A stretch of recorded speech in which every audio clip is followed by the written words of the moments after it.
We have got a ton of work done since we were last here last week. Right now, we've got the excavation contractors, Christenson Excavating, highly recommend them. They have got the window well dug out over yonder. We are starting to work on our underpinning efforts on the inside of the house. So let's just kind of take a walk around the house and see what has been done. It's crazy what's happened here since we were last here. All of the existing retaining work done. We've got this all dug out. Like, I mean, this is just looking amazing how much work has been done since I was last here. It's awesome. God, I have a great team. What we've got going on here are 4-foot holes that are going underneath the existing foundation wall. And what we'll be doing is pouring concrete into here, and this will become the new footing for this foundation wall. Right now, this is just an 8-inch foundation wall sitting right on top of solid bearing, and it looks like it's a really good solid bearing, which is why this house is in such good shape. In order to meet current code for seismic and for load, we've got to add a T-footing to the other side of this wall. So, good Lord, they've got a lot of stuff done. So that's gonna get filled with concrete, and then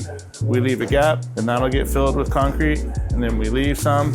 And that way we can do what we're doing without any issue. Just an absolute metric buttload of activity on this project over the past week. We have now got the entire slab out of this basement. The team is working on underpinning activity. So over the course of the next week, we will see rebar go in these new footings. We will hopefully have a concrete pour happening over the next week so that we get phase 1 of the underpinning done, and then we'll go to phase 2. I'm just so happy to see this level of progress at this project, and I really hope the clients are as thrilled with it as I am. So thank you so much for watching. Stay awesome.